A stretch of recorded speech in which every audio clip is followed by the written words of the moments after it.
Welcome to সিরিন্স kitchen. আজকের পর্বে ব্যাচেলারদের রিকোয়েস্টে তাদের জন্য সহজ একটা পিঠার রেসিপি তৈরি করে দেখাবো, যে পিঠাটি অনেক দিন সংরক্ষণ করতে পারবেন। এটি বিস্কুটের মতো হলেও এর স্বাদ সম্পূর্ণ আলাদা। আশা করি আপনাদের পছন্দ হবে। আর আমার চ্যানেলে এখনও যারা সাবস্ক্রাইব করেননি তাদের সাবস্ক্রাইব করার অনুরোধ করছি। চলুন তাহলে শুরু করা যাক। ডিম পিঠা তৈরি করার জন্য প্রথমে একটা বোল নিলাম, তার মধ্যে নিচ্ছি 4 টেবিল চামচ সয়াবিন তেল। যদি ঘি ব্যবহার করতে চান তাহলে আরও টেস্টি হবে। আর নিচ্ছি হাফ কাপ গুঁড়ো চিনি। যদি চিনি গুঁড়ো করা সম্ভব না হয় তাহলে চিনি দিয়ে একটু বেশি সময় নাড়বেন যেন চিনিটা গলে যায়। এখন দিচ্ছি হাফ চা চামচ লবণ। একটা ডিম নিচ্ছি, এখানে আমি মুরগির ডিম ব্যবহার করেছি। এইভাবে মেপে দিতে পারেন, হাফ কাপের একটু কম। এখানে ফস্টার ক্লার্কসের অরেঞ্জ এসেন্স ব্যবহার করেছি। আপনারা আপনাদের পছন্দ মতো যে কোনো এসেন্স ইউজ করতে পারেন। হাফ চা চামচ। আর নিচ্ছি 1 চা চামচ বেকিং পাউডার। এখানে মাল্টন কোম্পানির বেকিং পাউডার ব্যবহার করেছি। আপনাদের সুবিধার্থে আমি এই কোম্পানির নামটা বলে দিলাম।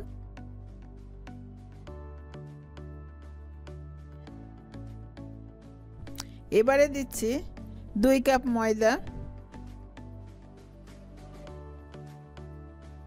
পুরোটা একবারে না দিয়ে একটু রেখে দিচ্ছি।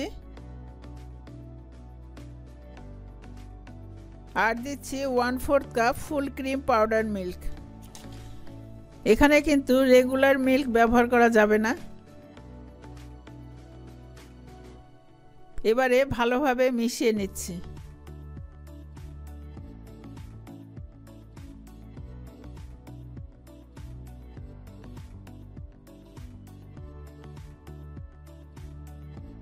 এটা একটা শক্ত ডো হবে।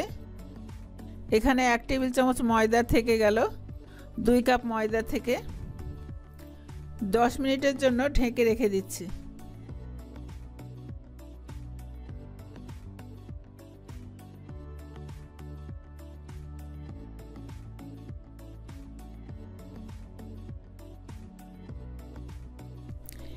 এবার পুরো ডো দিয়ে একটা রুটি বেলে নিলাম। রুটি এরকম মোটা হবে, এইভাবে চাকু দিয়ে কেটে নেবেন।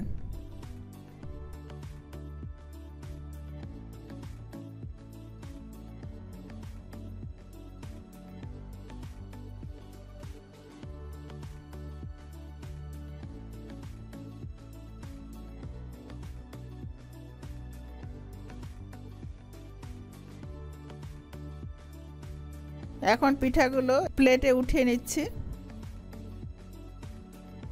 এভাবে সম্পূর্ণ ডো দিয়ে ডিম পিঠাগুলো তৈরি করে নিলাম। এবার তেলে ভেজে নিব। এবার চুলাটা ধরিয়ে ফ্রাইং প্যান চাপিয়ে দিলাম। এখানে তেল বেশি দিতে হবে না, এটা কড়াইতে ভাজতে পারেন। অল্প তেল দিয়ে হবে। তেলটা কীরকম গরম হয়েছে সেটা চেক করার জন্য ডো থেকে একটু অংশ তেলে ফেলে গরমটা চেক করবেন। খুব হালকা হিটে ভাজতে হবে, নইলে উপরে শক্ত ভিতরে কাঁচা থাকবে।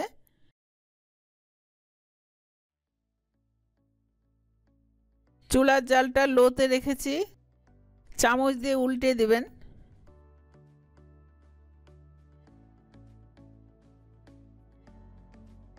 এইভাবে শেষের দিকে চুলার জালটা মিডিয়াম লোতে রাখছি, না হলে পিঠাতে আবার তেল টেনে নেবে।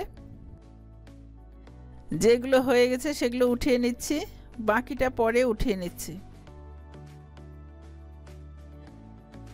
এভাবে পিঠাগুলো খেতে পারেন।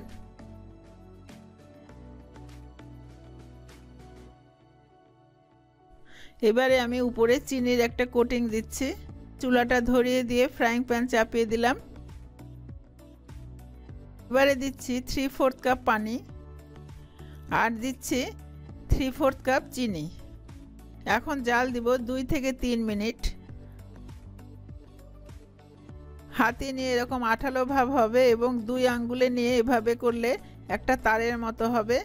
এবার চুলাটা অফ করে দিচ্ছি। এবার পিঠা অল্প করে দিয়ে নেড়ে চেড়ে উঠিয়ে নিচ্ছি। চিনির শিরায় মাখিয়ে নিচ্ছি। এইভাবে সব পিঠাগুলো চিনির শিরায় মাখিয়ে নিচ্ছি। এটা ঠান্ডা হলে গায়ের আঠালো ভাবটা থাকবে না, এটা ড্রাই হয়ে যাবে। সবগুলো চিনির শিরায় মাখিয়ে নিলাম। একটা পিঠা কেটে দেখাচ্ছি। পিঠা কিভাবে সংরক্ষণ করবেন তা দেখাচ্ছি। এইরকম বক্সে নর্মাল ফ্রিজে 1 মাস রাখতে পারবেন, সঙ্গে সঙ্গে বের করে খেতে পারবেন। ডিপ ফ্রিজে 2 মাসেরও বেশি সময় সংরক্ষণ করতে পারবেন। ডিপ ফ্রিজ থেকে আধা ঘন্টা আগে বের করে নেবেন। আজকের পিঠা তৈরি শেষ। আপনারা তৈরি করে কমেন্টে অবশ্যই জানাতে ভুলবেন না কেমন তৈরি করতে পেরেছেন। আপনারা সবাই ভালো থাকেন। ধন্যবাদ।